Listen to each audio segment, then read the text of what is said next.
Think of a card, any card. Got it? Is this your card? No? How about that? Is that your card? Are any of these your cards? This week I'm reacting to episode 1 of the new season of Penn and Teller's Fool Us, where they're featuring magicians who have already fooled Penn and Teller twice before. In this video we're looking at a magician named Paul Gertner. He's an American magician. I've heard his name a lot before in the magic circles, so I know he's really famous. I mean, amongst magicians, he sells effects to other magicians, so I have high expectations. Without further ado, let's go ahead and jump in and check out his performance. Hi, you may know me by now. I'm Paul Gertner. The only magicians that have been on this show more than me are Penn and Teller. Welcome, Paul Gertner. Paul Gertner, you fooled us. Can you see that? It's been an honor to be invited back. This time it just feels like, the stakes are raised a little bit more, because if I fooled them tonight, I fooled them 3 out of 4 times. I know they'd prefer to have it 50-50. And I've had 2 years to work on this trick. And even up until the last 3 days, I was still fine-tuning. I've been able to put some of the pieces of this trick before some of the best sleight of hand artists and get their input too. So it's not just me up there tonight on the stage. I'm coming with the knowledge of some of the best magicians in the world.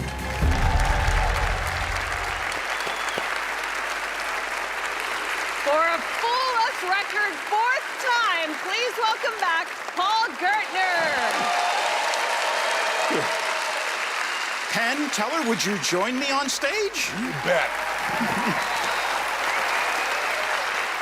Like a hawk. We're watching you like a hawk this time. Thank you for joining me at the table this time. Now, as you know, one of the very first tricks a magician learns is what we call a pick-a-card trick, yeah? And in a pick-a-card trick, the magician shows the cards to be all different. He has someone pick a card, and then the magician has to find the card. But you see, you guys have seen thousands of pick-a-card tricks, right? So tonight I wanted to show you something a little different. I'm going to show you a pick-a-pick trick.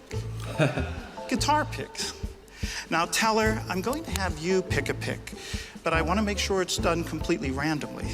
In other words, I could already know which color pick you're going to choose, because I could have gone on the internet, done a little research, figured out maybe what your favorite color is, and that might influence your decision. So instead, I'm going to place the picks in the box, shuffle them up, and if you extend the index finger of your right hand, and if you reach down into the box, go ahead, I'm going to have you simply pick a pick. This is the hard part of That's the the trick. hard. You got to place it right down there on the table. Now, Penn, you're going to pick a number. Okay. Between 1 and 52. Okay. I want you to choose a number that you're going to be comfortable sticking with. Okay. Do you have one? I do. And for the first time, tell me and everyone else in the audience, what number are you going to choose? 47.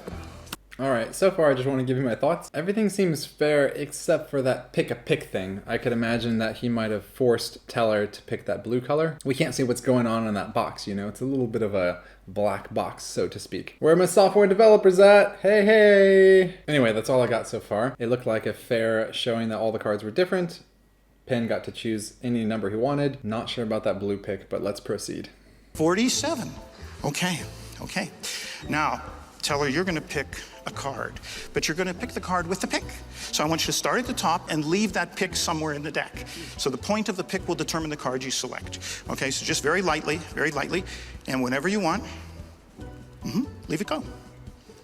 Now, I'll separate it. We can see the card, the pick. I'm going to place your card and the pick right down there. And in fact, if you would take the pick in your hand, and I'd also like you to take this pen, and I want you to write your card on one side of the pick. So if you took a 2 of hearts, you could write 2H, okay? And I'll show it around so that you get a chance to see it, okay?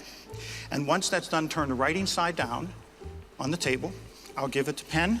And Penn, I want you to write your number. I believe you said 47 on the other side. I believe of the I pick. did. I was worried okay. that I might forget. I'll try to write it Okay. as you play, which I rarely do. Perfect. And now I get to use a joke that I've literally been waiting 4 seasons to use. You can keep the pen, Penn. Put it in your pocket. You know what? Get a good look at the card. Forget the comedy, I'll stick with the magic. I'm going to shuffle the cards, and I'm going to continue shuffling the deck until Penn says stop.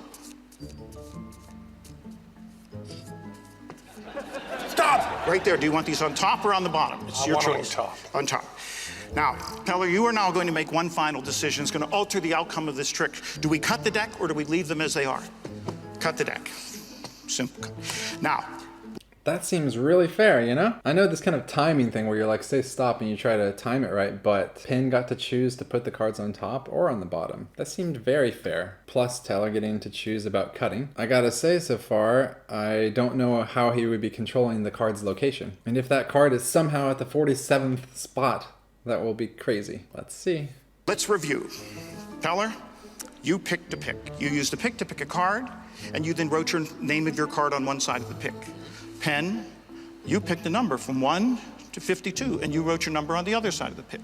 And you're comfortable with that number? I am. Do you want to change your mind? I do not. Okay. Now, I'm going to count down 47 cards. Watch closely. I'll do it as quick as I can, but I'll be very fair. Watch. Since you said 47, 1, 2, 3, 4, 5, 6, 7, 8, 9, 10, 11, 12, 13, 14, 15, 16, 17, 18, 19, 20, 21, 22, 23, 24, 25, 26, 27, 28, 29, 30, 31, 32, 33, 34, 35, 36, 37, 38, 39, 40, 41, 42, 43, 44, 45, 46, 47. Would you agree? I'm going to place the 47 card right beside the pick. Now, Penn, if you had said a number smaller than 47, we would have landed on one of these cards, all different. If you had said a number larger, we would have landed on one of these cards, all different. And in a moment, you're going to be sitting in the center of the theater trying to figure out how this trick is done. And there are going to be 3 questions in your mind, and I'd like to address them right now. Yes, Teller? At the very beginning of the trick, I offered you the option of choosing one of 6 different colored guitar picks. You happened to choose the blue one, but it was a completely random choice on your part. Number 2, yes, gentlemen, this is an ordinary deck of cards, and you are more than welcome to examine them if you'd like. And number 3, and this is the one that just might... That was going to be my other guess, is I was wondering if that really was a normal deck of playing cards, because maybe he would have forced the selection of that, what was it, Jack of Diamonds? If it was one of those rough, smooth decks where... you know what I mean. But he said they're a normal deck of cards and they can be examined, so, everything seems really fair, and I'm afraid that that's going to be the card, and I wonder where the blue prediction will come in. Will it say, like, blue on the card, or will the card somehow have a blue color? Anyways, I'm kind of terrified because I have no explanation so far. might fool you. Yes, Penn, at the very end of the trick, after you wrote your number on that guitar pick, I even asked if you wanted to change to a different number, and you could have, but you said no. Could he So for have? the first time, would you turn over that guitar pick and show us the card Teller selected? It's the Jack of Diamonds. Well, there's only one question left to answer, and that is, if this card is a Jack of Diamonds, did this trick fool Penn and Teller?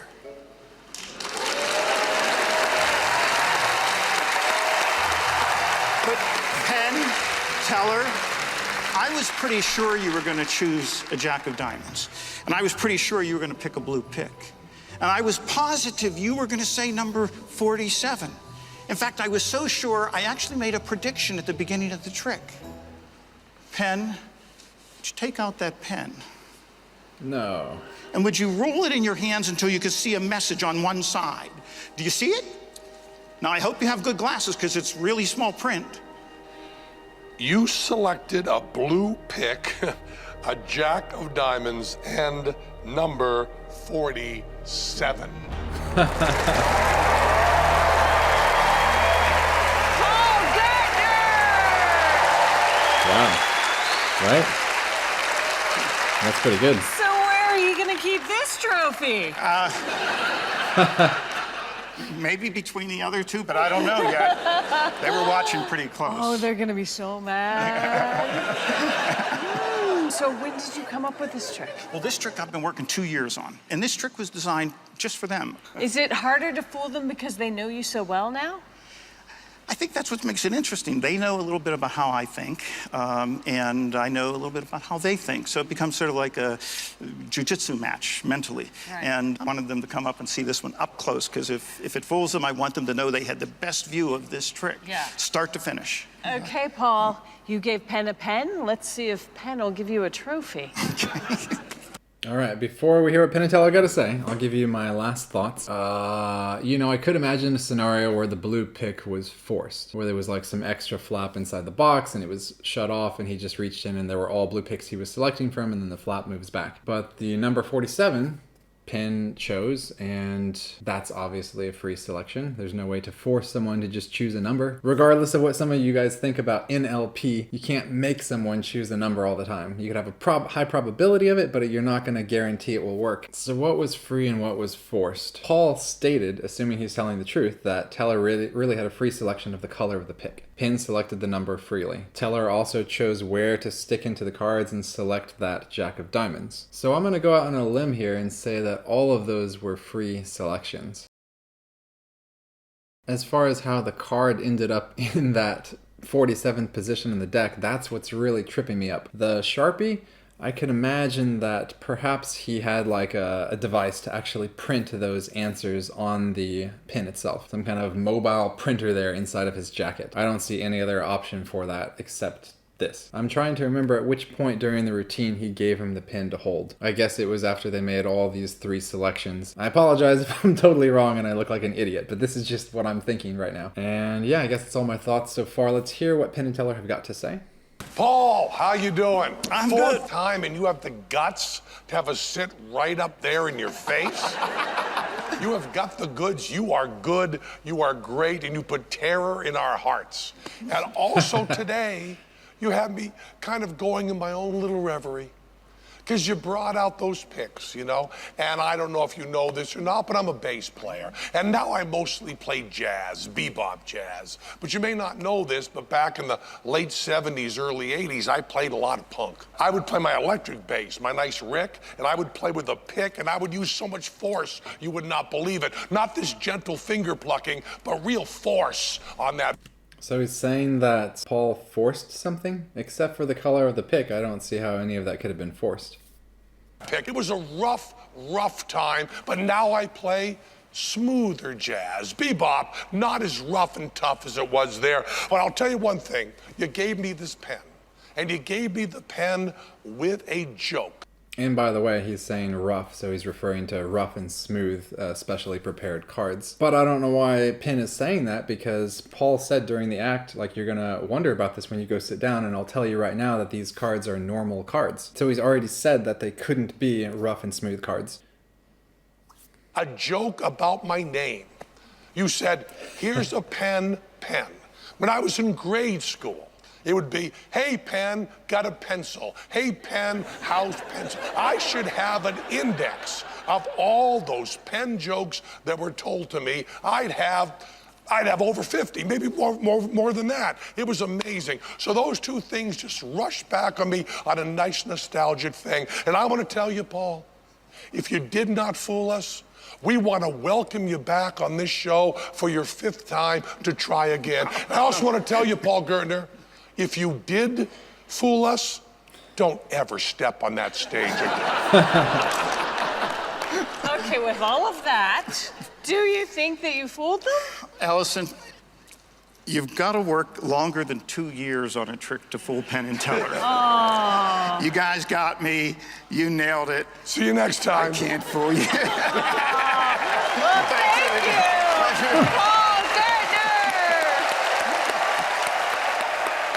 Well, I've got to say that surprised me, because I thought for sure he was going to have fooled them. What about you? Are you also shocked he didn't win the trophy? Unless, when Paul said that it was not a special deck of playing cards, he was just lying, and that was part of his act, so as a magician he's allowed to tell any lie during the confines of this performance area. Or he did have like a specially prepared deck at the beginning, and then he switched it for another deck at the end and said this is a normal deck of playing cards, which was true. So in that case, that would handle how he forced the Jack of Diamonds, and we have some concept about the blue pick. And Teller choosing the 47th position, I don't know how Paul was able to so expertly maneuver the card into that position so fast. And it did not seem to me like Penn and Teller addressed that when he was talking in code. So I still feel like there's a little bit of mystery to this act that totally fooled me. I gotta go rewatch that to see if there was any opportunity for him to put that card in the right position. In fact, one of the most popular card tricks amongst magicians